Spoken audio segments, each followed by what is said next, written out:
पिछले 12 वर्षों से हम लोगों ने देखा है कि जिस राज्य में भी चुनाव होता है मोदी जी और अमित शाह को वही राज्य दिखाई देता है। अब अगले 6 महीने तक अचानक से गुजरात के इन दो नेताओं को बिहार की चिंता सताने लगेगी, बिहार की गौरवशाली अतीत की वो चर्चा करने लगेंगे।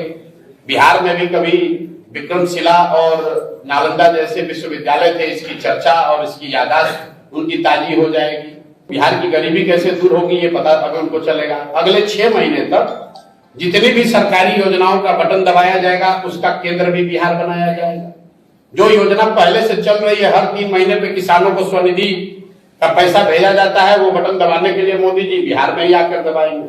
तो ये कोई नई बात नहीं है, लेकिन नवंबर के बाद ये दोनों लोगों को फिर बिहार कभी अगले 6 साल तक दिखेगा नहीं, क्योंकि तब तो बिहार उनके लिए सिर्फ मजदूर का सप्लाई केंद्र है।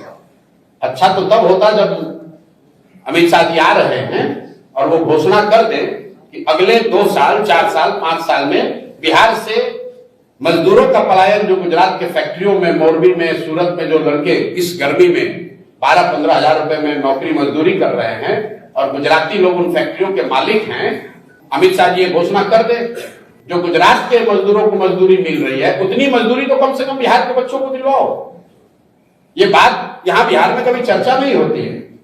हम लोग ये सब कहते हैं कि यहां से लोग बाहर मजदूर जाते हैं, लेकिन गुजरात के मजदूरों को उसी फैक्ट्री में जो पैसा मिल रहा है और बिहार के मजदूरों को जो फैक्ट्री में पैसा मिल रहा है उसमें जमीन आसमान का फर्क है। अच्छा तब लगेगा जब अमित शाह जी आए और बताए कि गुजरात के जो बड़े उद्योगपति हैं उनमें से कितने लोग बिहार में उद्योग लगाएंगे। पिछले 12-15 साल में तो लगाया नहीं। तो अब जब सुराज जब यहाँ है इन बातों के लिए, तो हम लोग ये जरूर गांव-गांव जाकर कह रहे हैं कि वोट आप लीजिएगा बिहार में और सारा इन्वेस्टमेंट, सारी फैक्ट्रियां, सारी तरक्की होगी गुजरात में। ये नहीं चल सकता है।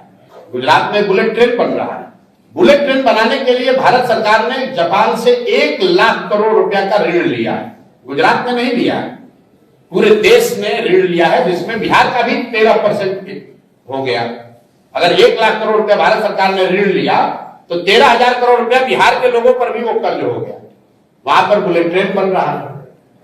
अहमदाबाद से बॉम्बे तक जाने के लिए सैकड़ों विकल्प है। वहां फ्लाइट है, पहले से ट्रेन है, सड़क है, लेकिन वहां पर बुलेट ट्रेन बन रहा है। इतना पैसा लगाकर क्यों?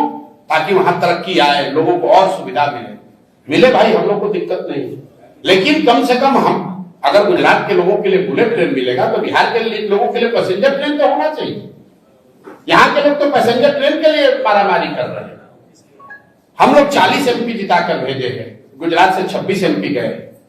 तो ये बात तो बिहार के लोगों को समझना होगा ना कि वोट अगर हमारा है तो कुछ अधिकार तो हम लोग का होना चाहिए। सिर्फ गुजरात के लोगों का ही तरक्की क्यों होगा? और गुजरात के लोगों के तरक्की के नाम पर कितने दिन तक बिहार के लोग वोट देते रहेंगे? जनसुराज में हम लोग गांव-गांव जाकर यही तो कह रहे हैं कि मेरे भाई, एक बार अपने राज्य की तरक्की के लिए, अपने बच्चों के पढ़ाई रोजगार के लिए वोट दे दो। गुजरात और कर्नाटक और तमिलनाडु का विकास और देश और पाकिस्तान और चाइना का बात बहुत हो गया। ये बिहार विधानसभा का चुनाव है, बिहार की तरक्की के लिए, बिहार के बच्चों के पढ़ाई रोजगार के लिए वोट दीजिए। तो अमित शाह जी जब आएंगे तो आप लोग को मौका लगे तो सवाल पूछिएगा कि पिछले 15 साल में केंद्र में उनकी सरकार है, कितनी फैक्ट्री बिहार में लगी है। पटना विश्वविद्यालय को सेंट्रल विश्वविद्यालय बनाने के लिए सार्वजनिक तौर पर सभा में मुख्यमंत्री ने, बिहार के मुख्यमंत्री ने, जो उन्हीं के मुख्यमंत्री है, हाथ जोड़कर मोदी जी से कहा सेंट्रल यूनिवर्सिटी सर बना दिया जाए। मोदी जी ने मंच से उसको खारिज कर दिया।